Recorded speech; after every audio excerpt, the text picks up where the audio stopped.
사도 바울은 성령의 인도하심에 따라 예루살렘으로 내려갔습니다. 비록 내려가는 도중에 만난 제자들이 성령의 감동으로 예루살렘으로 가면 큰 어려움과 핍박이 있을 것이라고 경고를 하였습니다.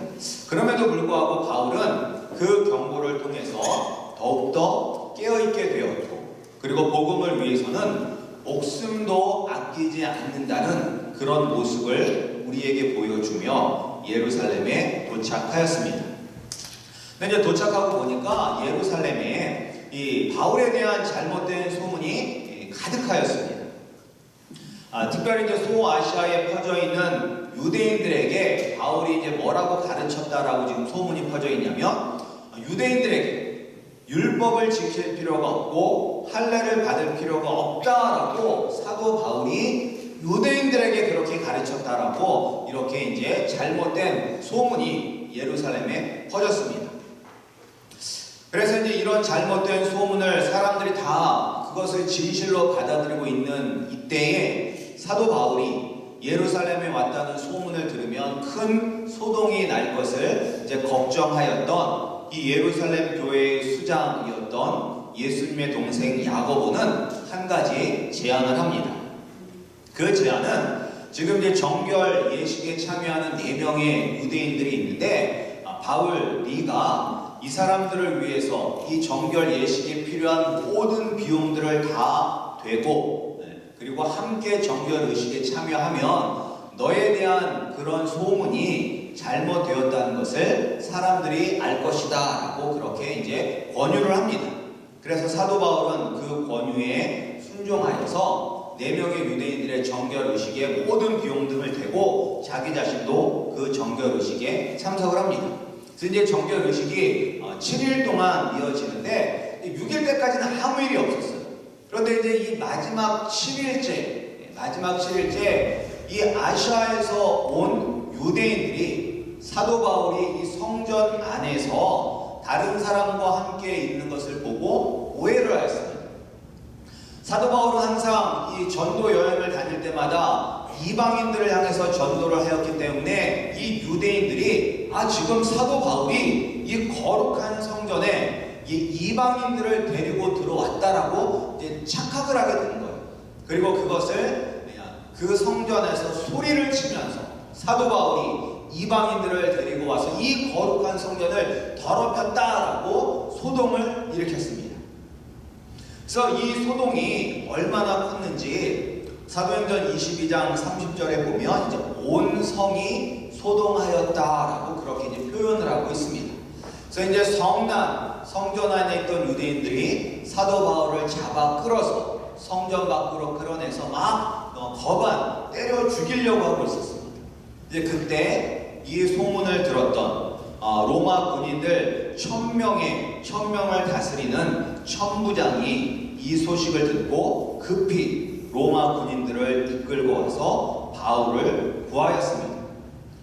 근데 이제 이게 얼마나 사태가 심각하였냐면, 이제 로마 군인들이 사도 바울을 데리고 로마 군인들이 거하는 주둔지로 이제 가고 있음에도 불구하고 이 성난 군중들이, 유대인들이 그 군인의 뒤를 따라서 계속 따라오면서 사도 바울을 죽여야 한다라고 그렇게 소리를 치면서 계속 따라왔어요. 그리고 이제 이때 사도 바울은 자신에 대해서 오해하고 있는 유대인들의 오해를 풀기 위해서 천부장의 허락을 얻어서 이제 변명을 합니다. 오늘 우리가 읽은 이 본문이 바로 그 변명의 시작 부분입니다. 사도 바울은 단지 자신이 유대인의 율법을 어긴 사람이 아니라는 것을 증명할 뿐만 아니라 자신이 어떻게 예수님을 선포하는 사람이 되었는지에 대해서 간증을 포함한 설교문이 사도행전 22장의 내용입니다. 그래서 우리가 이 설교문을 보면 3절부터 5절까지는 사도 바울의 출생과 교육, 그리고 유대 교회에 대한 열심에 대해서 나와 있고요. 그리고 이제 6절부터 11절까지 자기 인생에 있어서 가장 중요한 사건이었죠. 다메섹 도성에 있는 그리스도인들을 잡아오게 가두기 위해서 다메섹 성에 가는 도중에 만난 예수님에 대한 이야기가 나옵니다. 그리고 이제 12절부터 16절까지는 예수님을 만나고 눈이 멀었잖아요, 사도 바울이. 그런데 눈이 멀었던 자기 자신의 눈을 뜨게 해주었던 아나니아의 이야기를 하면서 예수님께서 예수님의 증인이 되는 것이 바로 나의 사명이다라는 것을 이야기합니다. 그리고 마지막으로 17절부터 21절까지는 사도 바울이 예수님을 만나서 예수님의 제자가 된 후에 예루살렘 성전에 와서 기도를 하였어요. 기도를 하는 가운데 환상을 본 거예요. 근데 그 환상의 내용이 뭐냐면 주님께서 사도 바울을 이방인들을 위해서 택하였다는 것입니다. 그래서 이제 맨 처음에는 이 사도 바울이 여기서는 히브리어로 이야기를 했다라고 이야기하는데 이게 아람어로 이야기를 했다라고 이야기를 합니다. 그래서 아람어는 그 당시에 이 팔레스틴 지역에 살던 사람들이 사용하는 언어였었기 때문에 자신들이 사용하는 언어로 이야기를 하기 때문에 사도 바울의 말에 사람들이 귀를 기울였어요. 근데 조용히 있다가 마지막 사도 바울의 말이 뭐냐면 21절에 나더러, 이건 하나님께서 말씀하신 거예요. 주님께서 사도 바울에게 말씀하신 거예요. 나더러 또 이르시되 떠나가라. 내가 너를 멀리 이방인에게로 보내리라 라는 이 말이 끝나자마자 유대인들이 다시 엄청난 반응을 보이고 있습니다. 어떻게 반응을 보냈냐면 우리가 한번 22절, 23절 말씀을 함께 읽겠습니다. 이 말에 유대인들이 어떤 반응을 보였냐면 22절, 23절입니다. 함께 읽겠습니다. 시작. 이 말하는 것까지 그들이 듣다가 소리질러 이르되 이러한 자는 세상에서 없애버리자. 살려둘 자가 아니라 하여 떠들며 옷을 벗어 던지고 티끌을 공중에 날리니. 여기서 조용히 듣다가 마지막에 이방인들을 위해서 하나님이 나를 부르시고 이방인들에게 나를 보내셨다라는 그런 말을 듣자 이게 유대인들의 반응이에요. 그래서 유대인들이 지금 옷을 벗어서 던지면서 땅에 있는 그 흙을 잡아서 하늘에다 막 이렇게 뿌리고 있잖아요. 근데 이게 왜 이러고 있냐면 지금 돌이 있었다면 돌을 잡아서 사도 바울에게 던졌을 거예요. 돌로 쳐 죽였을 거예요. 그런데 지금 로마 군인들이 사도 바울을 보호하고 있기 때문에 그렇게는 할 수 없었고, 그러한 심정, 돌로 지금 사도 바울을 당장 쳐 죽이고 싶은 그 심정을 뭘로 표현하고 있냐면 자기의 옷을 던지고 땅에 있는 흙을 잡아서 공중에다 뿌리는 그 행동으로 그 분노를 표출하고 있는 것입니다. 이 본문을 통해서 우리가 생각해 보기를 원하는 점이 있습니다. 그것은 무엇이냐? 우리가 복음에 대해서는 타협을 해서는 안 된다는 것입니다. 우리 한번 옆에 있는 보시면서 함께 옆에 분에게 이야기하겠습니다. 우리 복음에 대해서는 타협하지 맙시다. 한번 옆에 계신 분에게 서로 얘기하기 바랍니다. 복음에 대해서는 타협하지 맙시다. 복음에 있어서는 타협하지 말아야 합니다. 사도 바울이 예수님께서 자신에게 주신 사명을 이야기하지 않았더라도 마지막에 나를 이방인들을 위해서 하나님께서 보내셨다라는 그 말만 하지 않았더라면 아마 이 유대인들의 분노를 풀었을지도 모릅니다. 이 부분만 빼면 이 사도 바울도 유대인들의 전통과 사상에 매우 열성적인 사람으로 보였을 것입니다. 그래서 이 본문을 잘 보면 사도 바울이 매우 민감하게 유대인들의 그런 감정을 건드리지 않으면서 이야기하려고 애를 써요. 이 본문을 보면. 그러니까 먼저 자신에 대한 출생에 대해서도 이야기할 때도 이 소아시아의 부유한 도시인 다소에서 태어났지만 나는 어렸을 때부터 어디서 교육을 받았다? 예루살렘에서 교육을 받았다. 그리고 더군다나 누구 아래서 교육을 받았냐면 이 가장 유명하고 위대한 랍비 중에 한 사람이었던 가말리엘 아래서 교육을 받았다. 따라서 나는 유대의 율법에 능통하였고 또한 하나님에 대한 열심이 너희들 못지않게 있었다라고 이야기를 합니다. 그러면서 내가 예수 믿는 사람들을 잡아 죽이기까지 그렇게 우리의 율법에 이 유대교에 열심이 있었던 사람이다라고 이야기해요. 그리고 또한 자기의 눈을 뜨게 하였던 아나니아에 대해서 이야기를 할 때도 아나니아도 사람들에게 인정받고 유대인들에게 존경받는 사람이었다라고 그렇게 이야기를 해요. 그러니까 이제 유대인들에게 이런 그런 감정에 자극을 하지 않기 위해서 그렇게 이야기를 합니다. 그런데 이제 여기까지만 이야기하고 사도 바울이 다음을 기약하면서 한 두 걸음 전진하기 위해서 한복 후퇴하는 것처럼 그냥 여기까지만 하면 어땠을까라고 생각할 수가 있습니다. 그런데 사도 바울에게 있어서 가장 핵심은 뭐예요? 사도 바울의 인생에 있어서 가장 핵심은 뭐예요?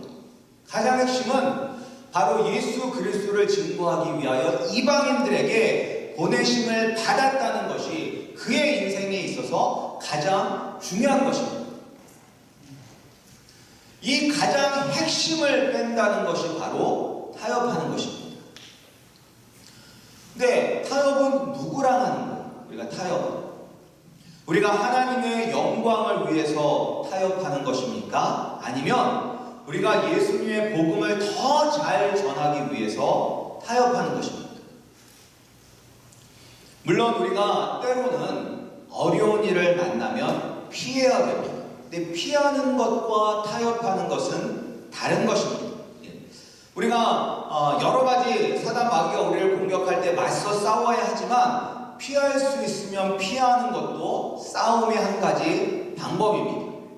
그런데 지금 여기서 수많은 유대인들이 지켜보고 있는 이곳에서 자신이 이방인들에게 복음을 전하는 것이 나의 사명이다. 내 인생에 있어서 가장 중요한 것이라는 이 사실을 뺀다고 생각하면 어떤 일들이 일어나요?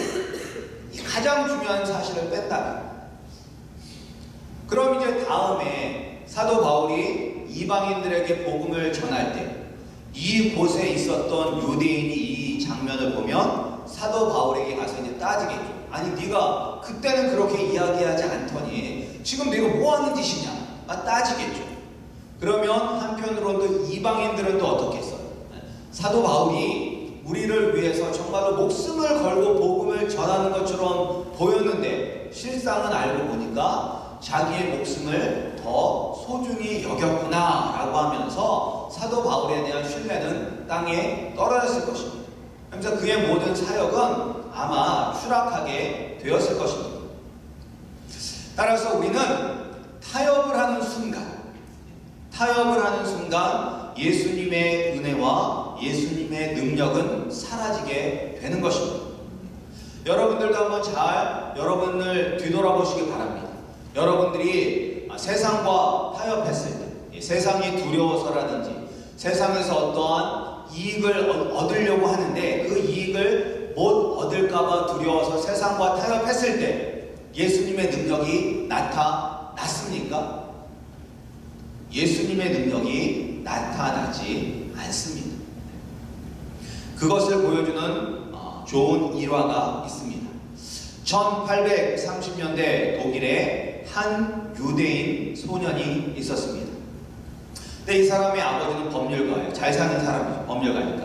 근데 이제 유대인 소년이 아버지에게 물었어요. 아버지, 우리는 유대인인데 왜 회당에 가지 않고 이 독일 루터 교회에 다니나요? 그러자 그 아버지는 이렇게 대답했습니다. 아들아, 우리가 다른 사람에게 왕따 당하지 않고 이 땅에서 잘 살기 위해서는 그렇게 할 수밖에 없단다 라고 이야기를 했어요. 타협했어요, 안 했어요? 이 아버지가 지금 타협한 거예요, 아니에요? 타협했죠. 왜?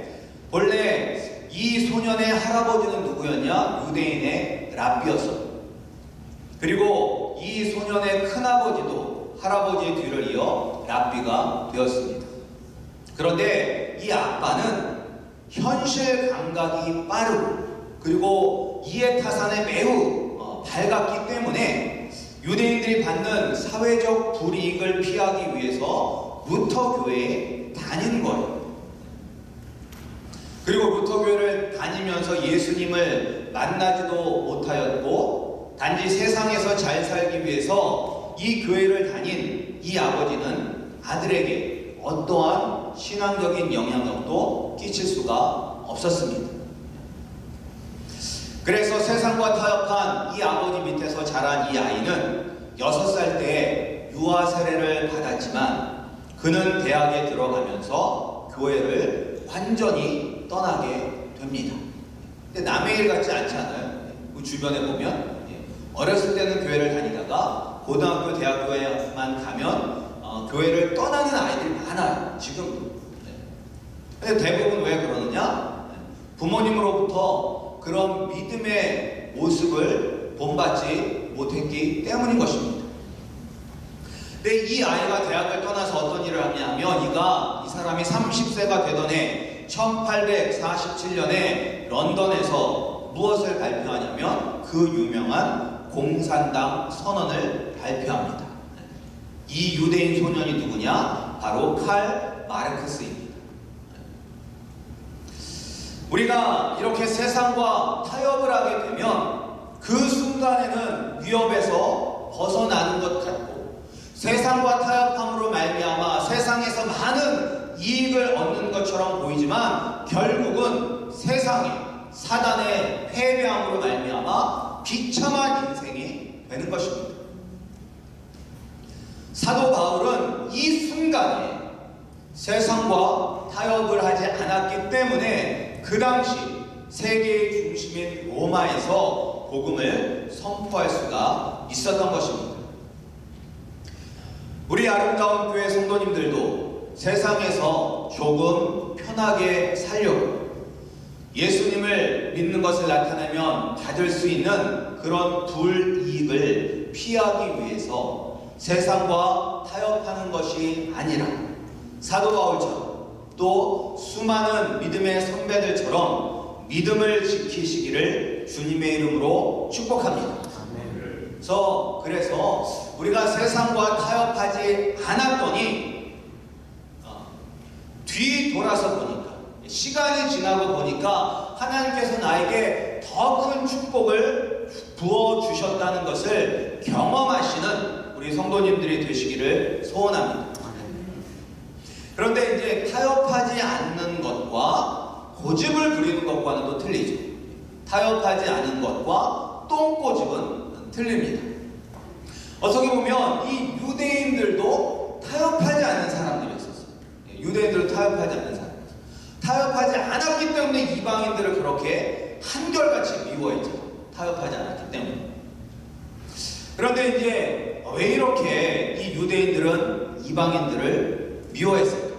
왜냐하면 이 당시에 이 이방인들과 유대인 사이에는 아주 긴장감이 극도에 달했어요. 그러니까 이게 오순절날 다락방에서 성령이 임하심으로 말미암아 이 베드로가 설교를 했었을 때 5,000명씩 회개하고 돌아오던 때랑은 많이 틀려요. 또 시간도 한 20-30년이 지났고 특별히 이제 이 유대인들에게는 어떻게 보면 그 자기 것을 빼앗겼다는 그런 생각이 되게 팽배했던 시기예요. 그러니까 우리가 성경에 나오는 것처럼 이제 아그리파 1세 충에 맞아 하나님께 영광을 돌리지 아니하고 그 영광을 받았던 그 헤롯으로 나오는데 성경에는 그 사람이 아그리파 1세라는 왕인데 그 아그리파 1세 때는 헤롯 대왕이 가졌던 대부분의 영토를 다 차지했어요. 그래서 그때는 이 유대인들에게 이 아그리파 1세가 많은 존경을 받으면서 살만했어요. 그런데 이제 아그리파 1세가 충에 맞아 죽으면서 이제 로마 총독들이 이 유대 땅을 다스렸는데 이 로마 총독들이 자기의 이익만을 위해서 다스리다 보니까 이 유대인들이 수많은 어려움들을 당했어요. 그래서 특별히 이제 사마리아에 있는 사람들이 갈릴리에서 예루살렘으로 이제 절기를 지키러 가는 유대인들을 많이 공격해서 그들이 죽게 되어, 그러니까 이제 이 사마리아인에 대한 감정 아주 안 좋죠. 거기다가 또한 이 로마 총독이 폭정을 행하기 때문에 이 유대 지역의 전체 막 도독들이, 강도들이 들끓었어요. 거기에다가 또한 이 암살자들이 활동을 했어요. 암살자들. 그래서 성전 안에서도 이 헬라 사람들이라든지 이 이방인들과 좀 좋은 관계를 유지하려고 하는 사람들은 암살을 했어요. 어디서? 성전 안에서. 그러니까 지금 이 상황이 뭐 경제적으로, 정치적으로 매우 불안정한 상황 가운데 있었던 것입니다. 그래서 이 사도 바울이 지금 하나님이 자신을 이방인들을 위해서 선택하고 보냈던 말에 유대인들이 극도로 흥분하게 됩니다. 왜? 하나님은 누구의 하나님이어야 돼요? 우리의 하나님이 되어야 되죠. 하나님. 유대인들의 하나님이 되어야 되죠. 유대인들. 그런데 그 하나님이 이방인의 하나님도 된다고 하니까 이 사람들이 얼마나 싫겠어요. 결국은 우리만 하나님의 축복을 받아야 된다. 우리만 다스려야 한다라는 그러한 이기심이 있었기 때문인 것입니다. 따라서 우리가 이 타협하지 않는다는 것은, 그러니까 이런 똥꼬집을 지키는 것이 아니라 나 자신을 내려놓는 것을 의미합니다. 나 자신을 내려놓고 오직 예수 그리스도의 뜻대로 사는 것입니다. 그런데 우리는 내가 잘 돼야 된다. 우리 가족만 잘 살아야 된다. 우리 교회만 잘 돼야 된다라고 생각할 때가 참 많습니다. 우리 아닌 다른 사람들이 잘 돼서는 안 된다라는 생각이 있어요. 그래서 다른 교회가 부흥을 하면 배가 아픈 거죠. 그래서 하나님의 나라가 확장된 대로 보면 이게 좋은 일인데, 우리 교회가 부흥을 해야 되는데 우리 교회가 안 되고 다른 교회가 부흥을 하니까 배가 아픈 거예요. 이게 유대인들이 가졌던 그런 생각과 똑같은 생각을 우리가 가지고 있는 것입니다. 그런데 왜 하나님이 아브라함을 택하셨어요? 유대인만 복 받으라고? 아니잖아요. 아브라함을 통해서 모든 족속이 복을 받기를 원하셨던 거예요. 예수님도 왜 이 땅에 오셨나요? 예수님이 단지 유대인들만 죄에서 건지기 위하여 오셨나요? 아니죠. 모든 족속을 제자로 삼고 모든 민족들에게 복음을 전하기를 원하셨습니다. 우리도 나만 잘 되면 된다는 생각을 버려야 합니다. 나만 잘 되면, 우리 가족만, 우리 교회만, 이런 생각을 버려야 됩니다. 왜? 이런 생각 때문에 수많은 갈등이 오게 되는 것입니다. 그러나 예수님은 섬기기 위하여 이 땅에 오셨습니다. 자기의 목숨을 버리면서까지도 섬기기 위하여 오셨습니다. 이 모습이 바로 나의 모습이 되어야 하고, 이 모습이 바로 우리의 모습, 우리 교회의 모습이 되어야 할 것입니다.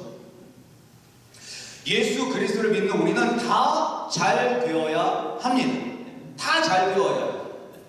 왜 잘 되어야 해요? 우리가 잘 먹고 잘 살려고 잘 돼야 돼요? 우리가? 아니죠.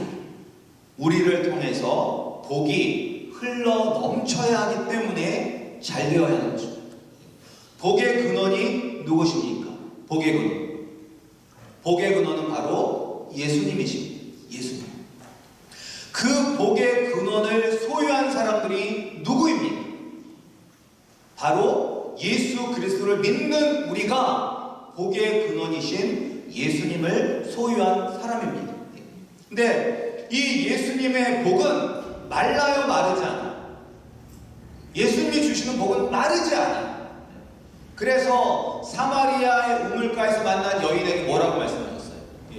내가 이 생수를 마시면 영원히 목마르지 않을 것이다 라고 말씀을 하셨습니다. 우리 예수님은 이렇게 영원히 마르지 않는 복의 근원이 되십니다. 그 복을 누구에게 부어주세요?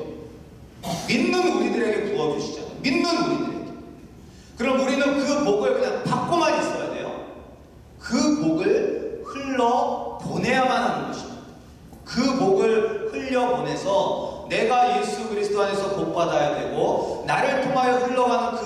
통하여 우리의 이웃이, 이 지역이, 이 나라가 복을 받아야 하는 것입니다.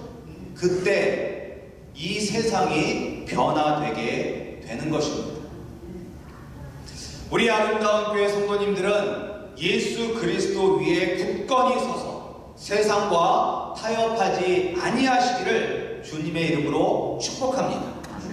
그리고 예수님께서 주시는 그 복을 받아서 그 복을 흘려보냄으로 말미암아 우리가 살고 있는 이 세상을 더욱더 아름다운 세상으로 만드시는 우리 성도님들이 되시기를 주님의 이름으로 축복합니다.